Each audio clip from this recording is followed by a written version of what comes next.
sudah, kita masuk karbohidrat. Ini teman-teman fokus ya. Karbohidrat pada atlet apapun nggak boleh hilang. Ya, pada atlet apapun nggak boleh hilang karbohidrat. Tapi fokusnya beda-beda dan fungsinya beda-beda. Yang pertama kali ini, kalau kita berhadapan pada atlet, kita akan masuk. Yang kita janjikan pada mereka adalah kalau gizinya mengikuti ilmu gizi olahraga, maka hal-hal ini tidak terjadi. Atlet itu yang paling dia takutkan adalah kelelahan. Karena kalau atlet lelah, tamat prestasinya, gitu ya. Jadi tamat prestasinya kalau dia lelah. Jadi dia nggak boleh lelah. Teman-teman harus bisa paham, ketika ada atlet yang lelah, cek semua ini satu persatu. Ada 8 poin, 1, 2, 3, 4, 8 poin teman-teman, cek itu ya. Pertama yang dicek adalah jangan-jangan dia hipoglikemi. Hipoglikemi pada atlet terjadi kalau glikogen di organ hatinya rendah. Karena yang bertugas mempertahankan kadar glukosa darah bukan glikogen otot, tapi glikogen hati, gitu ya. Berarti kalau dia ada tendensi hipoglikemi, penurunan kadar gula darah yang ditandai dengan keringat dingin, gemetar, gitu ya, pucat pipinya, putih pipinya, gitu ya, nggak ada aliran darah terlihat, itu adalah kurangnya glikogen di organ hati. Oke? Sekarang saya mau tanya teman-teman, ini pelajaran basic nih ya, mudah-mudahan bisa jawab nih. Ya, pertanyaannya adalah apakah jenis karbohidrat yang mengisi energi utama di organ hati? Ayo. Singkat.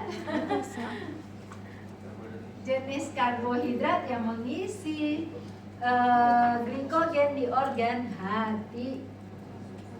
Glukosa. Bisa jawab? Kan banyak tuh jenis karbohidrat, banyak banget. Pokoknya karbohidrat kalau di belakangnya osa itu karbohidrat semua kan? Nah, glukosa bukan.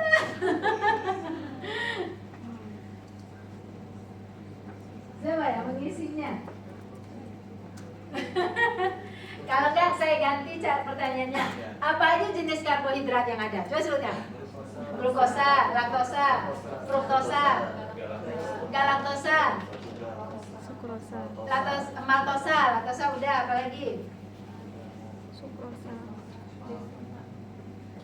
Sukrosa, fruktosa, glukosa, laktosa, galaktosa, maltosa. Dah 6 ya. Dan nih, dari 6 ini manakah karbohidrat yang bertugas membentuk glikogen di organ hati? Ayo. Jawabannya adalah fruktosa, teman-teman. Fruktosa itu mengisi glikogennya di organ hati dianya, bukan di otot dianya. Di organ hati, di otot nanti beda lagi. Nah, sekarang pertanyaan berikutnya adalah di mana fruktosa itu adanya? Buah. Kebayangkan kalau atlet nggak makan buah, coba, ya kan? Nah, itu PR kita, itu dasarnya kita. Kenapa buah itu jadi harus terlihat pada atlet? Karena dia yang mencegah terjadinya hipoglikemi pada atlet. Makanya kenapa sebelum berlatih ada menu buah? Tujuannya adalah supaya glikogen di otot hatinya terbentuk di organ hatinya. Dan glikogen di hati menjadi sumber karbohidrat yang mencegah terjadinya hipoglikemi. Oke? Yang kedua, glikogen otot menipis, teman-teman. Nah, itu kalau glikogen otot menipis itu juga menimbulkan kelelahan. Pertanyaan saya, apakah jenis karbohidrat yang mengisi glikogen di otot? Ayo.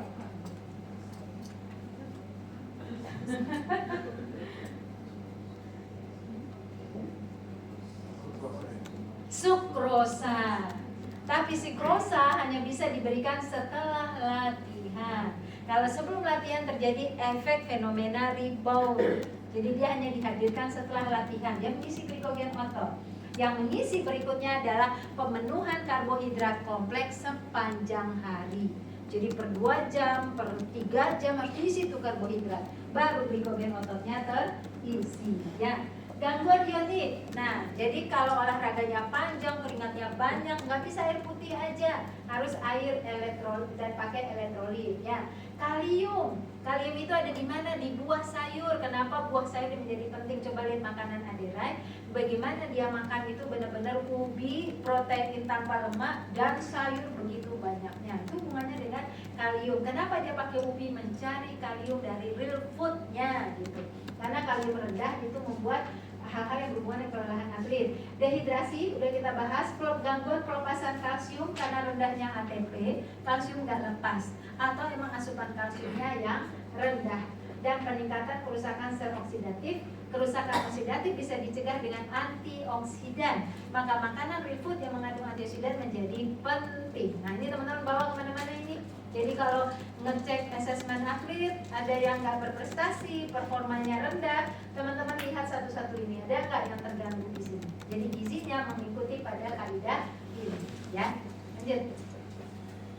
Nah sekarang kita lihat protein, karbohidrat, lemak, semuanya nanti akan masuk pada asetil-CoA menjadi energi. Tetapi asam amino kita mau pindahkan dia fokus pada otot, sedangkan yang gliserol memang akan menjadi energi. Dan kemudian gula dalam hal ini adalah semua jenis karbohidrat. Oke, tidak hanya gula yang definisi di makanan. Lanjut. Sekarang untuk kebutuhan energi selama 1 hari untuk karbohidrat kita bisa lihat teman-teman, kalau V2 max-nya 60-75%, 60-75% V2 max itu adalah olahraga endurance, olahraga intensitas sedang gitu. Karbohidrat yang dipenuhinya itu mencapai 71% dan 60%. Itu tinggi ya untuk yang bersifat V2 max-nya yang tinggi. Proteinnya malah rendah ya, hanya 5% saja. 5% banget itu rendah banget ya, tapi kan 5% itu dari total kalori yang udah tinggi. Ya, jadi akhirnya gramasinya nanti tinggi juga gitu ya. Oke, next. Nah, sekarang kita lihat karbohidratnya teman-teman bicarakan tadi. Karbohidrat dibedakan 2. Pada atlet tidak ada yang jelek sama sekali. Kalau pada kita yang bukan atlet, karbohidrat sederhana menjadi perhatian banget. Tapi pada atlet tidak, semuanya harus diberikan, tapi letaknya yang berbeda.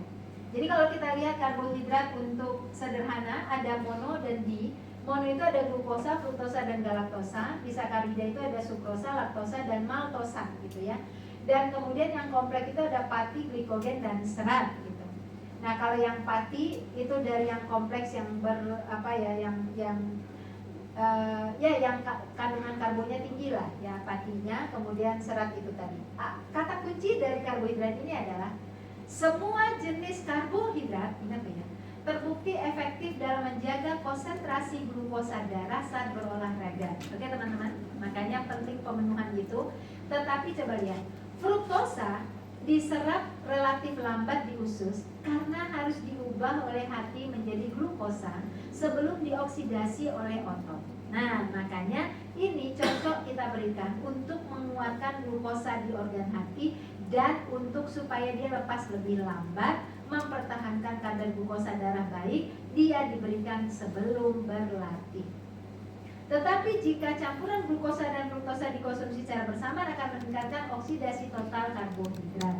Jadi kalau buah itu dominannya fruktosa ya. Nah, cairan glukosa bisa kita temukan pada minuman-minuman elektrolit. Makanya pada saat berlatih kalau durasinya panjang kita bisa berikan cairan elektrolit, di situ ada glukosanya. Karena kalau dia digabungkan, dia mempunyai kemampuan meningkatkan oksidasi total karbohidrat lebih tinggi. Ya. Lanjut lagi. Sumber glukosa di dalam tubuh kita dari saluran cerna setelah makan, itu langsung itu kita dapatkan. Setelah makan itu harus langsung dapat.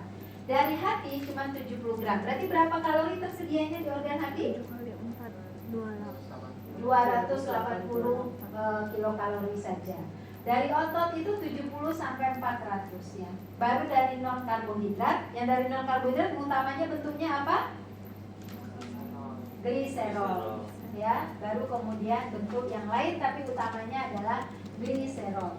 Nah, jadi kita harus paham ada makanan yang per periode diberikan termasuk ketika setelah berlatih atau antara latihan teman-teman. Jadi maksud saya antara latihan dari A ke B ya kan, misalnya dia bertanding di satu sesi, mau bertanding lagi, ya kan? Nah itu harus kita berikan nanti makanan di antara itu, karena saluran cernanya kalau diisi langsung memberikan tenaga juga. Nah kemudian baru dari organ hatinya 70 itu dari bentuk sebelumnya, dan kemudian dari otot dan dari non karbohidrat. Ya. Lanjut. Kalau kita melihat peran karbohidrat di dalam bentuk V2 max-nya. ya. VO2 max yang paling kecil itu olahraga power. Kalau VO2 max-nya tinggi itu olahraganya aerobik atau endurance. Coba teman-teman lihat ya. Kita bicara glikogen otot aja. Glikogen otot itu dibutuhkan adalah pada VO2 max 65% dan VO2 max 85%. Kalau yang di VO2 max 25% nggak dibutuhkan. Jadi berarti sumber tenaganya dari mana? Asam lemak bebas plasma dan volume di sukutannya. Maka gak heran tadi proporsi karbohidrat untuk atlet power ya, proporsi lemak untuk atlet power mencapai 40 tadi 30 sampai sekian ya. Karena memang tidak ada dari karbo di situ. Karbonnya cuma 40% aja diberikan gitu ya.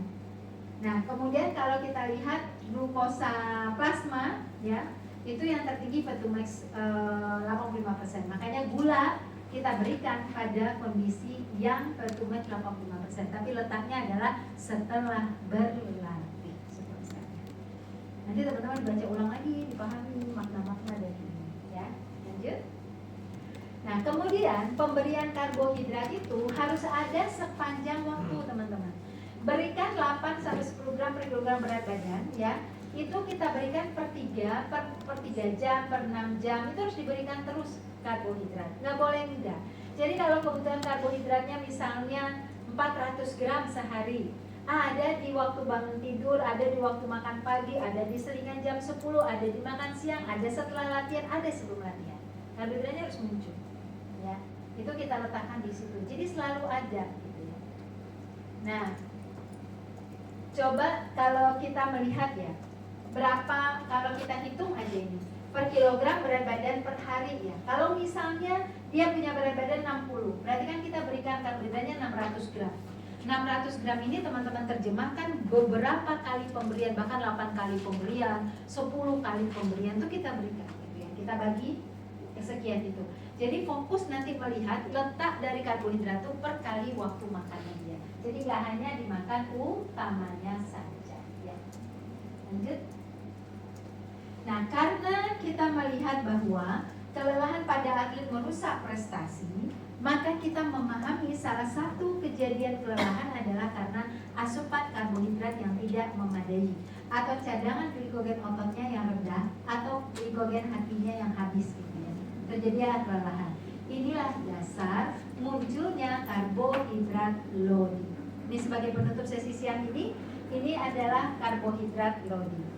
Jadi teman-teman, karbohidrat loading itu apa? Upaya meningkatkan simpanan glikogen di otot dan di hati untuk olahraga yang membutuhkan glikogen otot lebih tinggi. Pertanyaan saya, olahraga apa yang membutuhkan glikogen otot lebih tinggi? Apa teman-teman? Larinya apa dulu? Lari 100 tidak? Lari maraton masuk. Sepeda jarak jauh, renang jarak jauh, triathlon, pokoknya olahraga aerobik atau endurance. Olahraga bola jika 90 menit, 2 kali 90 menit. Ya, itu kan perpaduan, itu termasuk glikogen otot juga, itu butuh karbohidrat loading gitu ya. Nah, karbohidrat loading itu upaya apa? Meningkatkan simpanan glikogen di otot dan di hati, dua-duanya. Ini bentuk glikogen karbohidrat loading yang suka kita gunakan. Next. Jadi kita gunakan adalah pertama itu hari pertama 7 hari sebelum bertanding itu ditarik dulu glikogen di ototnya, dikuras habis. Cara mengurasnya gimana? Dikasih latihan berat tapi karbohidratnya nggak dikasih, habis gitu, kuras ya. Hari kedua keempat ya latihannya tetap berat tapi kemudian dikurangi intensitasnya, makanannya tetap rendah karbohidrat karena mencegah pengisian. Hari kelima ke-7 baru karbohidratnya ditingkatkan, latihannya diturunkan, baru itu pengisian. Itu standar karbohidrat lokal.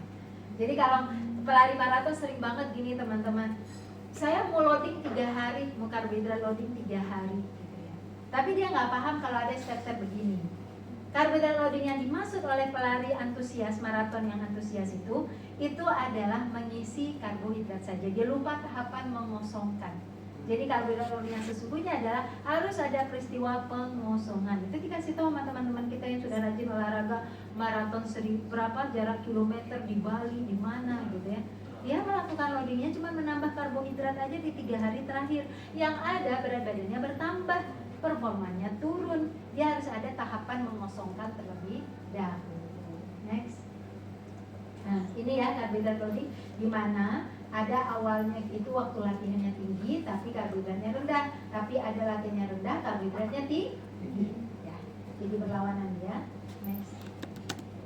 Ya. Ini hal-hal yang kita mau kuasai satu persatu teman-teman. Ini salah satu clue-cluenya ya. Coba kita baca sama-sama. Penggunaan asam amino akan meningkat tinggi ketika asupan karbohidrat rendah. Hati-hati, jangan sampai asupan karbohidrat di bawah yang seharusnya, karena akan merugikan protein tubuhnya, akan merugikan massa ototnya. Ya. Kedua, yuk kita pahami lagi.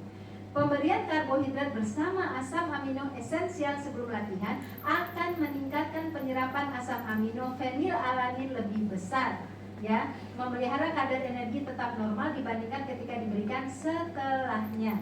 Coba apa yang teman-teman lihat di sini? Pemberian karbohidrat bersama asam amino esensial sebelum latihan. Pertanyaan saya, kalau begitu, apa kira-kira makanan yang baik diberikan sebelum berlatih? Kalau kita mengacu pada nomor 2, tadi buah kan, oke, ya kan, fruktosanya mau mengisi glikogen di organ hati, mencegah hipoglikemi. Nah, kalau ini ada pernyataan bersama asam amino esensial, maka penyerapan fenilalanin lebih besar, kadar energi tetap normal. Coba sebutnya satu makanan real yang bisa kita berikan.